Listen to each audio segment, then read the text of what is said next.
Bom dia, boa tarde, boa noite, amigo, torcedor e sócio do Clube de Regatas Vasco da Gama e Vasco da Gama SAF. Presidente do Flamengo reclama do empréstimo da Crefisa ao Vasco, acusando possível futura interferência de um clube no outro. No caso citado, seria uma possível ingerência do Palmeiras na SAF do Vasco, ou vice-versa, que segundo ele tem uma presidente como madrasta do possível interessado na SAF vascaína. Muitos especialistas consideram normal o empréstimo realizado e também que as ações da SAF do Vasco possam ser oferecidas como garantia da transação sem problema algum.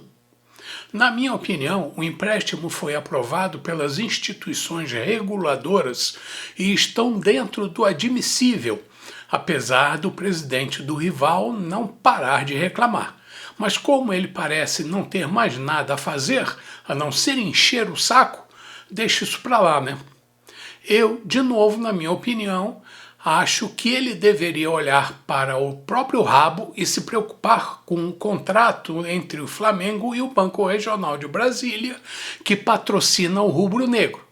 Porque, ao contrário da relação da Crefisa com o Vasco, que são duas instituições privadas, o BRB é uma instituição financeira estatal maculada por um escândalo e controlada pelo governo do Distrito Federal. Banco que manipula, entre outras coisas, dinheiro público e privado, oriundo, inclusive, da população. Outro caso em que o presidente do Flamengo deveria se preocupar é com o patrocínio da Betano, casa de apostas que patrocina também a CBF. Isso não representa conflito de interesses? A entidade que organiza, administra e fiscaliza a maior competição da América não deveria se preservar de receber patrocínio de uma entidade que coloca também dinheiro num dos participantes da competição? Haveria aí algum favorecimento? Imaginem o possível campeão ser patrocinado pelo mesmo patrocinador da entidade que dá as regras. E é por causa dessa balbúrdia, que é o futebol brasileiro, que eu resolvi fazer esse vídeo para tentar ajudar a dissipar algumas poucas das muitas nuvens negras que cercam nosso futebol. Começo com o fato da penalização do Corinthians, que deveria ter jogado pelo menos com o estádio sem público em razão da decisão do STJD, mas isso não aconteceu e, bizarramente, o tribunal optou por uma pena de fechamento de um setor do estádio e a possibilidade de realizar o jogo contra o Vasco com os demais espaços abertos e comercializados. Ou seja, só aquele setor foi apontado como responsável pelo crime de racismo que o clube foi considerado culpado? Mas aqui vale uma análise mais aprofundada. Vocês acham normal um clube ser penalizado por um tribunal, entre aspas, com uma punição como se responsabilizado fosse por uma ação realizada por um torcedor? Não acham isso muito rigoroso?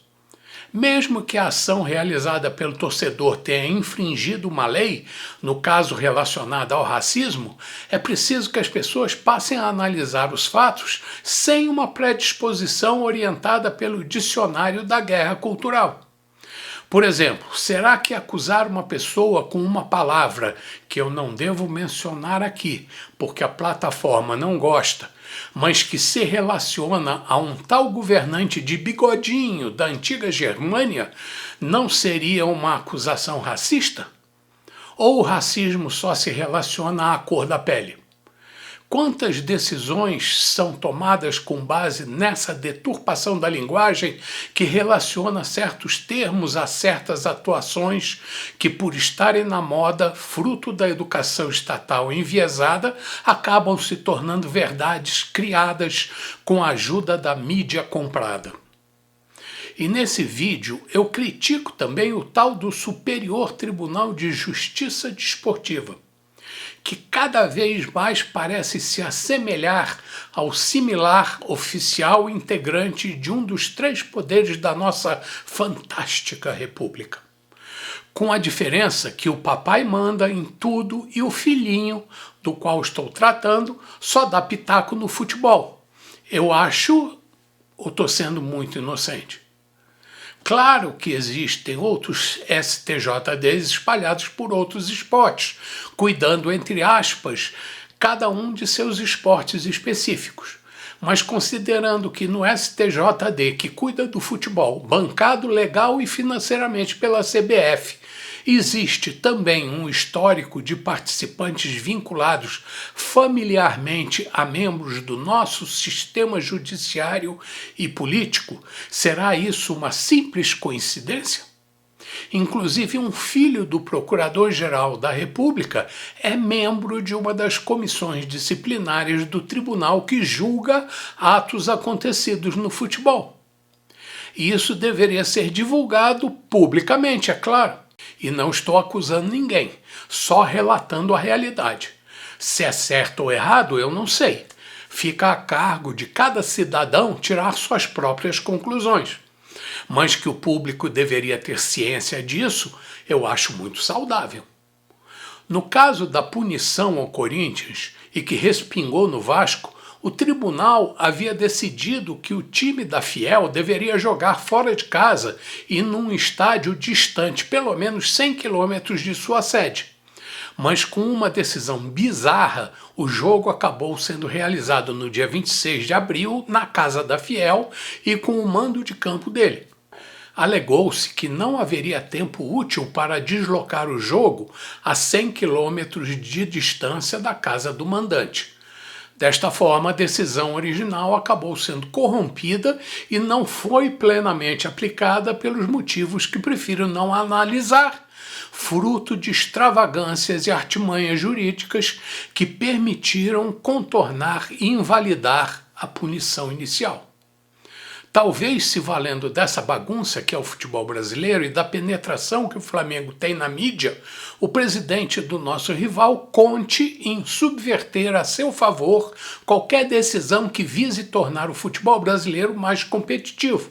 E se puder derrubar o Palmeiras, o concorrente mais estruturado, quem sabe consiga transformar o Flamengo no Real Madrid brasileiro, sem o fantasma do Barcelona no seu pé, e se transforme, com a CBF como parceira, no clube com acesso ilimitado à cadeia alimentar do esporte mais rico do Brasil. Por enquanto é só isso, amigo. Até o próximo Café da Colina. E não deixe de dar o seu like, compartilhar e comentar para me ajudar a atingir mais pessoas. Estamos aqui toda terça e quinta, às 7h30 da manhã. E se quer que fale de um assunto específico, me diga. Bom dia, boa tarde, boa noite, amigo torcedor e sócio do Clube de Regatas Vasco da Gama e Vasco da Gama SAF. Saudações vascaínas sempre.